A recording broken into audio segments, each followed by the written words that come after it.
বুধবার রাতে ল্যান্ডফল করা শুরু করে ঘূর্ণিঝড় রেমাল। শক্তি বাড়িয়ে প্রবল ঘূর্ণিঝড়ের চেহারা নেয়। আবহাওয়া দপ্তর জানিয়েছে, সরাসরি পশ্চিমবঙ্গ উপকূলে আছড়ে পড়ার সম্ভাবনা নেই। সাগরদ্বীপ থেকে বাংলাদেশের খেপুপাড়ার মধ্যে মংলার কাছে ঢোকায় 2 মেদিনীপুর, 2 চব্বিশ পরগনা, হাওড়া, হুগলি ও কলকাতায় ভারী থেকে অতি ভারী বৃষ্টি হয়।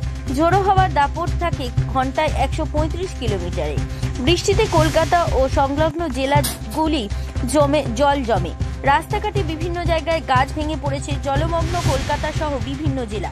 এই দুর্যোগপূর্ণ আবহাওয়ার মধ্যে একমাত্র স্বস্তি যে গরমের দাবদাহ কমেছে। শীঘ্রই গরমে ভোগান্তির দিন আসছে।